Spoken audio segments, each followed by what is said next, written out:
House of Commons ਵਿੱਚ ਰੋਜ਼ਾਨਾ ਪ੍ਰਸ਼ਨ ਕਾਲ ਤੋਂ ਪਹਿਲਾਂ ਸੰਸਦ ਮੈਂਬਰਾਂ ਵੱਲੋਂ ਪਾਰਲੀਮੈਂਟ ਹਿੱਲ ਪੱਤਰਕਾਰਾਂ ਦੇ ਨਾਲ ਗੱਲਬਾਤ ਕੀਤੀ ਗਈ। ਮੰਤਰੀ ਬਿਲ ਬਲੇਅਰ ਅਤੇ ਹਾਜਦੂ ਨੇ ਮੈਨੀਟੋਬਾ ਵਿੱਚ ਪੈਗੁਏਸ ਫਸਟ ਨੇਸ਼ਨ ਦੀ ਮਦਦ ਕਰਨ ਲਈ ਸੰਘੀ ਸਹਾਇਤਾ ਬਾਰੇ ਚਰਚਾ ਕੀਤੀ, ਕਿਉਂਕਿ ਹੜ੍ਹਾਂ ਕਾਰਨ ਸੈਂਕੜੋਂ ਵਸਨੀਕਾਂ ਨੂੰ ਘਰ ਖਾਲੀ ਕਰਨ ਲਈ ਮਜਬੂਰ ਕੀਤਾ ਗਿਆ ਹੈ। ਉਹਨਾਂ ਨਾਲ ਵਿਦੇਸ਼ ਮਾਮਲਿਆਂ ਦੀ ਮੰਤਰੀ ਮੈਲਾਨੀ ਜੋਲੀ ਤੇ ਸਿਹਤ ਮੰਤਰੀ ਜੀਨ ਯਵੇਸ ਡੁਕਲੋਸ ਵੀ ਸ਼ਾਮਿਲ ਹੋਏ। So for me as foreign minister today, I'm just taking act of the news coming out of the US regarding this draft from the Supreme Court of the United States.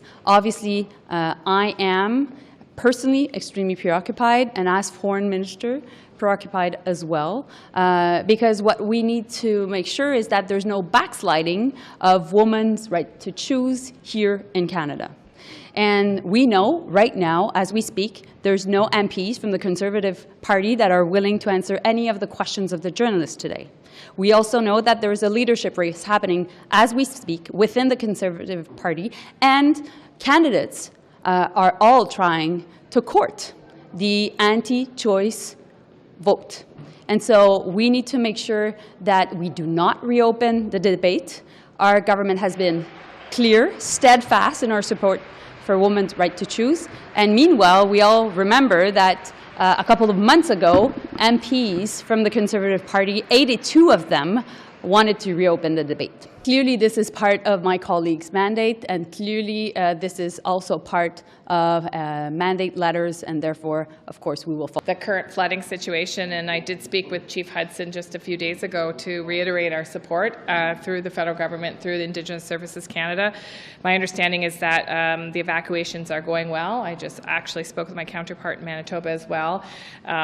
They are ongoing. There is still concern, though, about the damage to the infrastructure. And as you may know, Peguis has had a mass evacuation before, and it has been very challenging to get people back home. And so we're continuing to work with the community, with the chief, and certainly with the province. And maybe I can turn to you, Minister Blair, to say a few words about emergency management. Leja Modier, just a few minutes ago, in fact, he did express his perspective that the request could come through Indigenous Services Canada. Of course, I'm focused right now on what the community needs.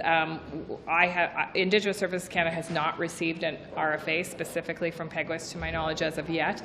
But I will say that we have deployed a number of resources in the community, including Canadian Red Cross and a number of other assets, and we'll be there for Peguis with whatever they need. I think the concern right now, as expressed to me, is around infrastructure. Many people, as I said, have been evacuated, and those evacuations are ongoing, and the province is actively involved at an emergency management table with representatives from the federal government, the community, and the provincial government.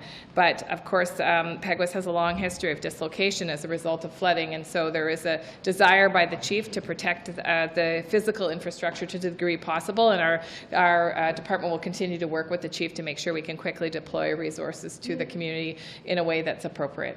You know, many people have treasured belongings within a house. I personally experienced a flood, a significant flood in 2012 that required me to evacuate my house. So I do actually understand how anxiety-provoking it is for people, especially if it's happened before, especially if there's no certainty about returning. But of course, we have to, I think, first and foremost, focus on the safety of life, because in my mind, obviously, we have to make sure that people are safe and are evacuated appropriately to protect lives. And of course, we'll continue to work with Peguis on rebuilding that community as